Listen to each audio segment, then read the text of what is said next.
Welcome back to clean news Rajasthan की 10 फटाफट बड़ी खबरों में आपका स्वागत है। इससे पहले आप न्यूज को कहां से देख रहे हैं हमें कमेंट्स में बताना बिल्कुल न भूलें। साथ ही वीडियो को लाइक और चैनल को सब्सक्राइब भी करें।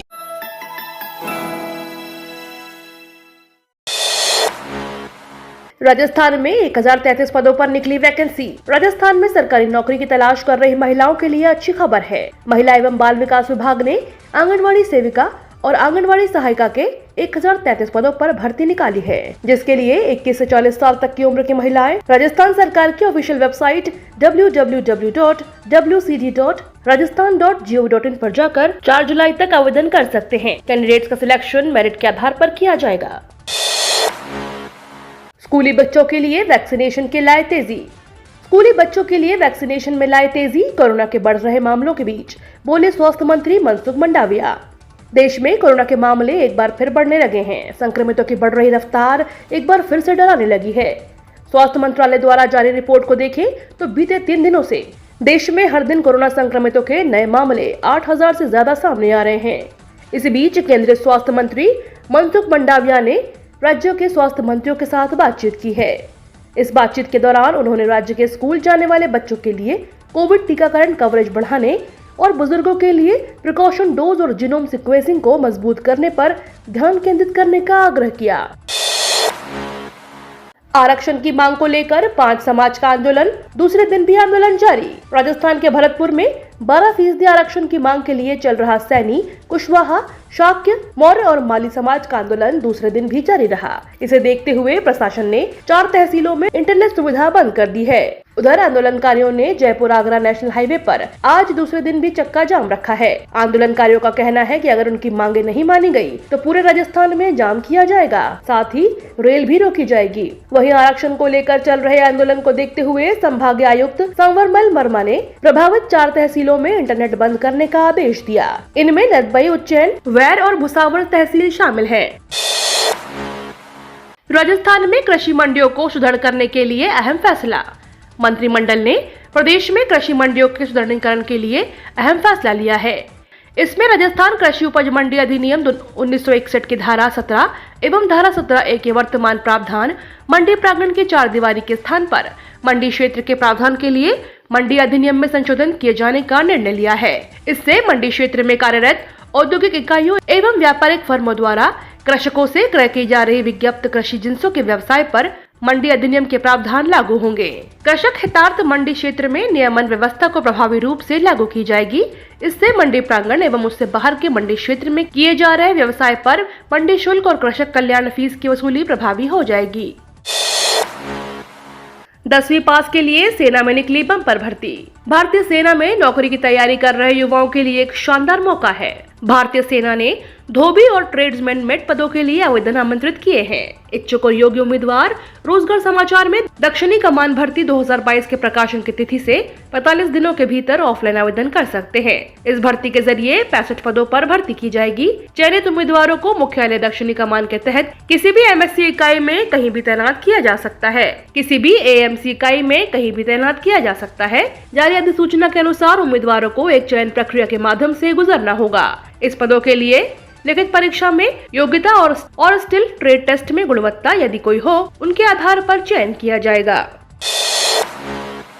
एशिया का सबसे ज्यादा पैसा गंवाने वाला IPO बना LIC के मार्केट वैल्यू में 17 अरब डॉलर की भारी गिरावट हुई है, जिसके बाद यह एशिया का इस साल का सबसे ज्यादा दौलत गंवाने वाला IPO बन गया है। ब्लूमबर्ग के आंकड़ों के अनुसार 17 मई की शुरुआत के बाद से LIC में 29% की गिरावट आई है। इसके कारण शेयर मार्केट में लिस्टिंग बाद में मार्केट कैप में गिरावट के मामले में दूसरे स्थान पर है। वहीं दूसरे स्थान पर दक्षिण कोरिया की LG एनर्जी सॉल्यूशन लिमिटेड है। इस कंपनी ने शेयर में लास्टिंग के बाद 30% से अधिक की गिरावट दर्ज की गई। मीडिया रिपोर्ट्स के अनुसार शेयर मार्केट में लिस्टिंग के लगभग 1 महीने बाद 2.7 बिलियन डॉलर का LIC IPO का एशिया में इस साल का सबसे बड़ा फ्लॉप स्टॉक बन गया है। शेयर मार्केट एक्सपर्ट के अनुसार बढ़ती ब्याज व मुद्रास्फीति की दरों ने दुनिया भर में शेयर की खरीदारी व बिक्री को प्रभावित किया है। इसके साथ ही भारतीय शेयर मार्केट से विदेशी निवेशक लगातार पैसे निकाल रहे हैं, जो पूरे शेयर मार्केट को प्रभावित कर रहा है। बीजेपी की in one family one ticket policy से राजस्थान के इन 2 दर्जन राजनीतिक परिवारों को लगेगा झटका। संगठन के गलियारों से सत्ता की चकाचौंध में जाने को लेकर बीजेपी में बदलाव की बयार चल रही है।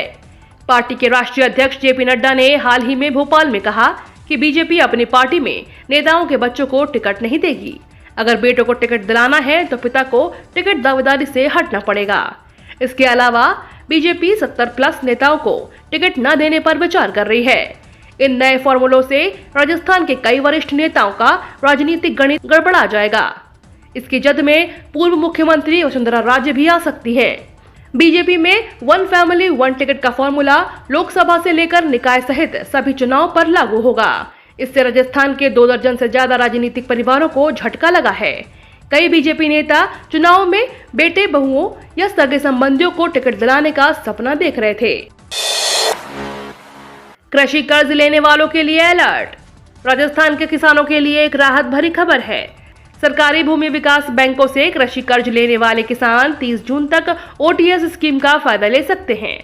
प्रदेश के सहकारिता मंत्री उदय लाल आंजना ने सोमवार को बताया कि सहकारी भूमि विकास बैंकों से कृषि कर्ज लेने वाले किसान 30 जून 2022 तक वर्ष 2021-22 की एक मुश्त समझौता योजना का लाभ ले सकते हैं।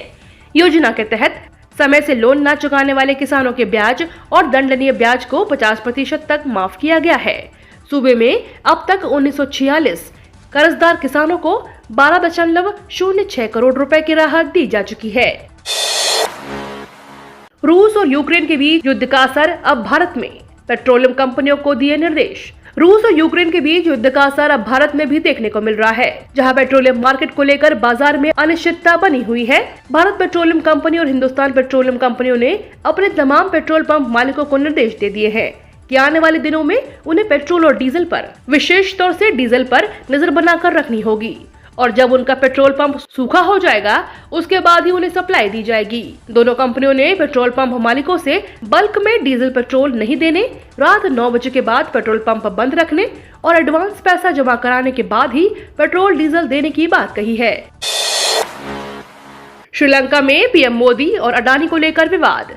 श्रीलंका के सिलोन इलेक्ट्रिसिटी बोर्ड के अध्यक्ष ने संसदीय समिति के सामने यह बयान दिया कि प्रधानमंत्री नरेंद्र मोदी ने पड़ोसी देश में एक बिजली परियोजना अडानी समूह को दिलवाने के लिए राष्ट्रपति गोटाबाया राजपक्षे पर दबाव बनाया था। हालांकि एक दिन बाद ही विवाद बढ़ता देख सीईबी अध्यक्ष ने रविवार को यह बयान वापस ले लिया। श्रीलंका के राष्ट्रपति गोटाबाया राजपक्षे ने भी इन आरोपों को खारिज किया है। इस बयान से भारत में भी विपक्ष ने केंद्र सरकार पर निशाना साधा है। कांग्रेस नेता और लोकसभा सांसद राहुल गांधी ने इस बयान से जुड़ी एक खबर स्क्रीनशॉट को शेयर करते हुए ट्वीट किया कि बीजेपी के उद्योगपतियों को फायदा पहुंचाने की नीति अब सरहद पार करके श्रीलंका तक चली गई है।